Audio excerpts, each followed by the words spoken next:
Well, it's finally here. Return to Monkey Island, the 6th game in the continuing adventures of Guybrush Threepwood. After over 30 years, Ron Gilbert returns to the series alongside a number of veterans to see if there's anything new to say about Monkey Island. As it turns out, there actually is. Hi there, I'm Scarfulu, and you may remember me from the longer Monkey Island videos I do on this channel.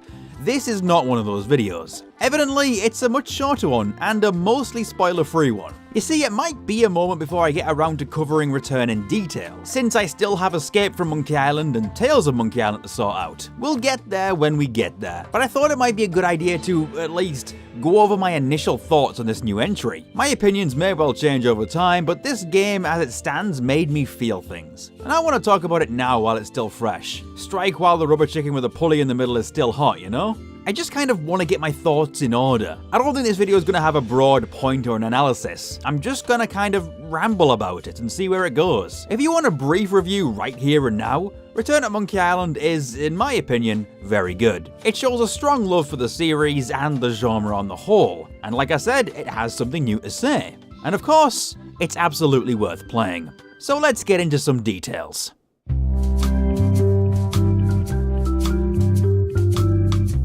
The biggest thing on people's lips leading up to the release was the art style above anything else. You look different somehow. New art style? How nice of you to notice. It's a controversial part of the game, believe it or not. So let's tackle that subject first. I guess the one thing I really do want to get out of the way as well though is that the people who attacked Ron and left nasty comments on his blog are not my friends. I don't like you. Have any opinion you want, just don't be a jerk. So, Return to Monkey Island's art director was Rex Kroll, best known for games like Tearaway that have a papercraft style. And a lot of Rex's style has transferred over into the style that Return goes for. Yeah, it's unusual for a Monkey Island game to look like this and go in this direction, and sure, it's not for everyone. That's fine. But for the story being told here, I personally think it genuinely fits really well. The way that Return to Monkey Island is framed from the outset totally surprised me. And this is a minor spoiler, the only one in the video. So I do want to give you fair warning right here. I'll give you a moment to skip if you like, but this is something from like the first 10 minutes of the game. It's just that it's in none of the promo material. Are we ready? Okay. Return to Monkey Island is told in a way that has an older Guybrush as a storyteller, recounting one of his previous adventures to a young lad. And I got major Princess Bride vibes from this particular decision, so I'm here for it. As you wish.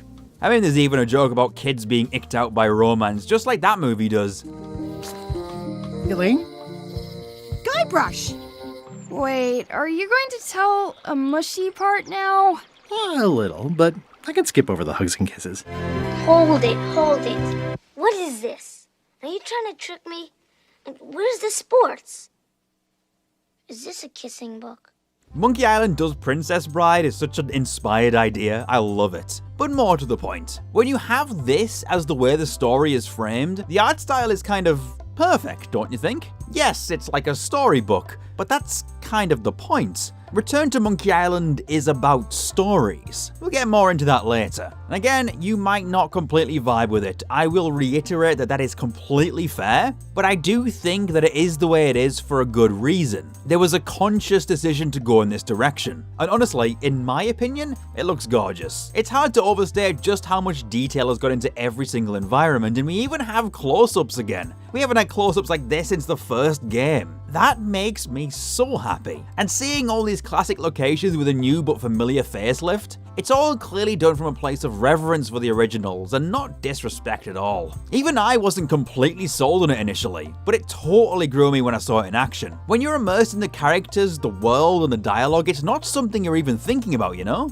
And of course, there are many great visual gags in this game as well. There's one in Chapter 4 involving Stan's outfit, which I absolutely loved, but I can't really show it to you for spoiler reasons. Just know that it's fantastic. And lastly, look at this rat. How can you hate him? That's an amazing rat right there. All in all, what I mean to say is give the style a chance. Look at it from the perspective the game is telling a story from, and it might just click with you. It also might not. You do you. I mean, if you are wanting a classic pixel art game, Ron technically already did one as part of Terrible Toybox with Thimbleweed Park. And I honestly think that game hits a lot of the notes that a potential Monkey Island sequel could have done anyway. So if you want something a little more traditional and you haven't played that one, it's been right there for 5 years. What are you doing? Thimbleweed Park rules. So hey, let's move on. Music. I've always loved music in the Monkey Island games, and this one is no different. I mean, we've got Michael Land back again, and Clint Bajakian, and Peter McConnell for good measure. If you don't know those names, that's basically all the LucasArts composers together in one place, and boy do they make it count in this one. I'm still waiting for the soundtrack to drop for this game. There's so much of it which I've just been humming to myself repeatedly.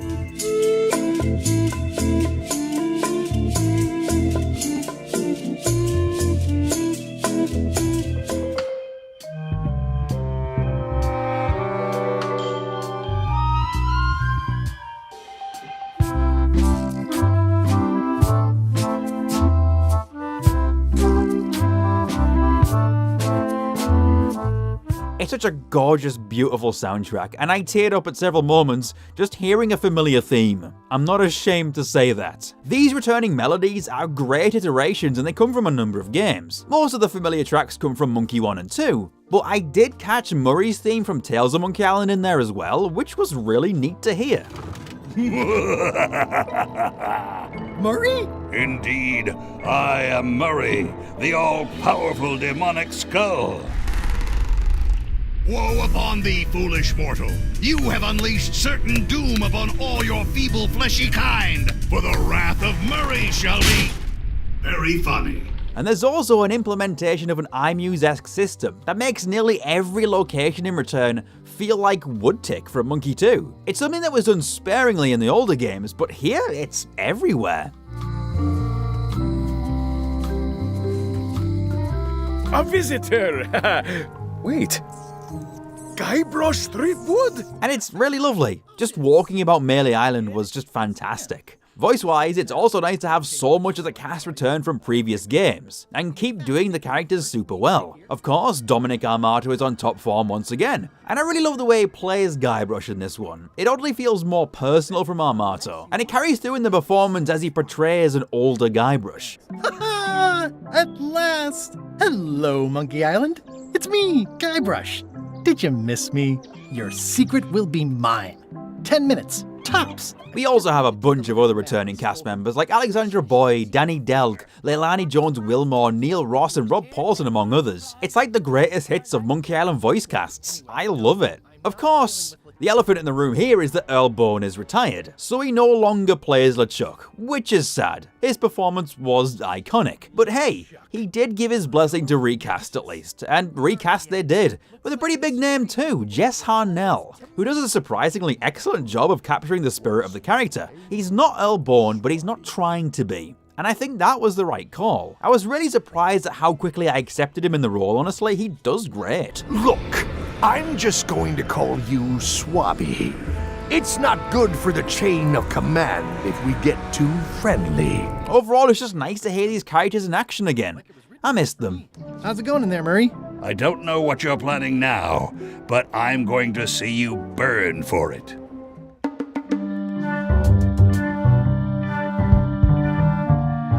Return to Monkey Island retains the structure of every other Monkey Island game, having segmented parts with very clear goals. In fact, the goals were so clearly defined in this game that I don't think I ever had a moment of not knowing what to do.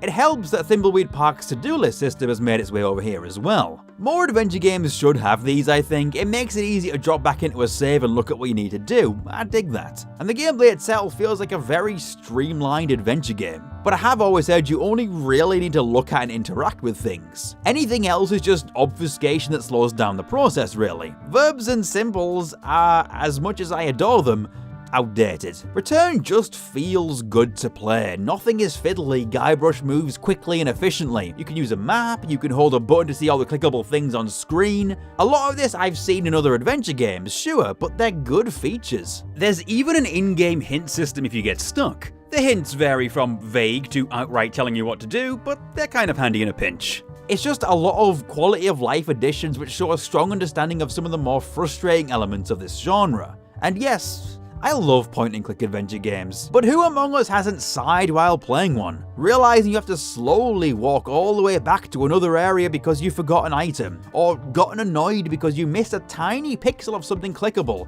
that didn't look clickable. I've always said I feel like Ron Gilbert understood the genre better than anyone else, and that still stands, I think. It's because he understands the parts of adventure games that don't work. There's a reason that Why Adventure Games Suck essay resonated, and why it led to LucasArts becoming the king of the point-and-click genre. For this game though, I will say that for the first maybe 3 chapters I was worried that the streamlining had made the game a little bit too easy. I mean, a lot of the puzzles I didn't have to think about too much to figure out. I do like to have my brain teased with Monkey Island games, and there was a lot of linearity to chapters 2 and 3. But chapter 4, oh my goodness. The 4th chapter of Return to Monkey Island is exactly what I wanted from this game. You're finding a variety of missing MacGuffins that you need across various islands, with intersecting puzzles and a cast of bizarre characters. Order! Order in the court! I am going to cite you for contempt of court for not asking permission to approach the bench. Oh, don't try to snow us with your science quackery. If scurvy wasn't contagious, then only one person would have it. Duh. It elicits feelings of the hunt for the map pieces in Monkey 2, which remains my favourite segment of any Monkey Island game, but damn does this one come close. I guess you could say it takes a moment for Return to really kick into gear, but when it does, it's firing on all cylinders. I wish I could tell you more about the puzzles I loved, but we'll save that for the big review later down the line. One thing I will say though is that the game's final puzzle was familiar, in a way that both blew my mind and delighted me. Oh, and there's one other really strange thing in this game as well. Across the world are collectible trivia cards, which ask you various questions about Monkey Island both in and out of universe. It's a very strange addition, but one I found myself very drawn to. I mean, I love me some Monkey Island trivia, you know that. It was very fun to track these down and see if I could get the questions right, and I felt a lot of shame whenever I got one wrong. Anyhow, let's move on. There's one more important part of this game to discuss.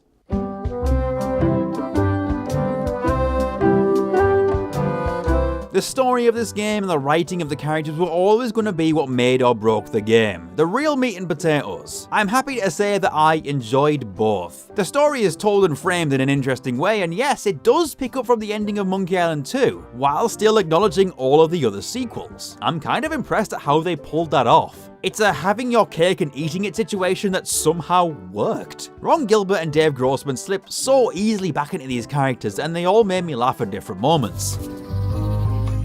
I detect a certain resemblance here. Yes, it looks a lot like an owl, doesn't it? They even capture Murray really well, despite him being a creation of the other Monkey Island games, that they didn't have a hand in. I'm not even mortal and I'm feeling the minutes tick away. All of these beloved characters in Return to Monkey Island have something interesting or funny going on, and I'm fascinated by how Elaine is depicted here. She doesn't necessarily help Guybrush so much here. They both just have their own little projects going on, and each is supportive of the other.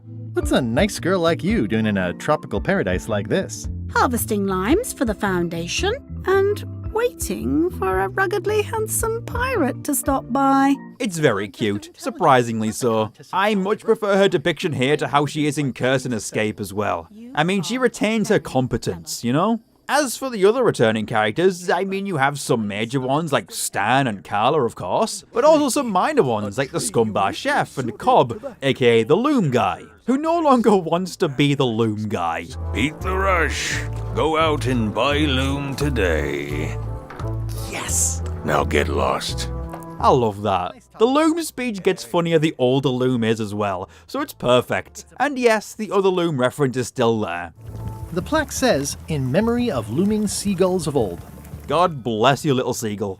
It's not just the returning favourites either. Plenty of newcomers get their chance to shine here. From the sinister new pirate leaders to the strange denizens of Brr Muda. I especially love the members of LeChuck's new crew though. They all have some great lines and moments. Although Flambe is just a new favourite of mine on the whole. I mean, he's just a lazy demon with a fantastic accent. We don't need a potion because they have one. What? Sorry, I wasn't paying attention. Make ready to sail. Do I look like a quartermaster to you? You sure don't look like one to me. I'll go talk to Iron Rose. This is gonna be great. If you say so, Swabby. But Iron Rose, Gullet, Putra and Flare all have their moments too. Also, Bob's back. Remember Bob? Underrated classic character right there. The guy's been absent for 5 games. It's nice to see him again. My head fell into the lava there, and I had to chase after it. And when I came back, they had gone. Nice looking skull you've got there, Apple Bob. Now, before you get any ideas, I'm a ghost. My skull won't work. And Putra already asked. Why don't you stick your own head in the pot and see what happens? Relax, I was just making conversation. Oh yeah, and it's really cool just how diverse LeChuck's crew is. And I mean that in the sense that LeChuck has been through each of these forms in his villainous past.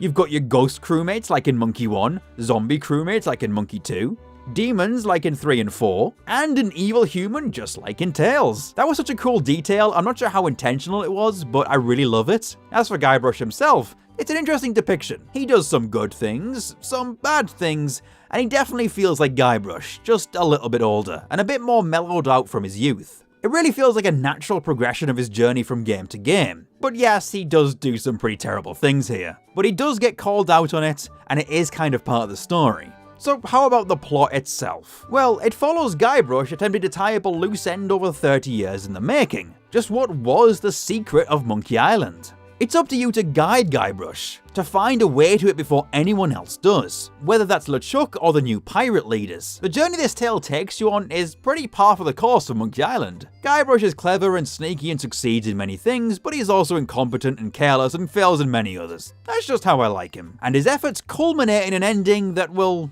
let's say, prompt much discussion. I think that's the mildest and most spoiler-free way I can put it. God, I wish I could say more. There's so much to dissect with it, and I don't think we're all going to agree on whether we like it. And maybe that's fine. There's a lot of debate as well as to whether Return will be the final entry in the Monkey Island series. It could well be. I think it's probably going to be the last one that Ron will work on at least. And I think it leaves the series in a way that if there aren't any more, I'd honestly be satisfied. But I felt that they do make it clear that there's plenty of room in Guybrush's scrapbook. We could get a follow-up to the story that Tales of Monkey Island told, or an entirely new story separate from this one. The sky's the limit. It makes it clear that the pirate adventures of Guybrush, Elaine, and LeChuck could go on forever. And the meaning that you get out of these stories is just up to you, because they're just that. Stories. And stories are what we make them, how we see them, how they make us feel. And that, to me, feels like part of the message with Return to Monkey Island. Ultimately, Monkey Island 6 is such a clear love letter to both the series and the genre as a whole. I love Ron Gilbert's work, and for me,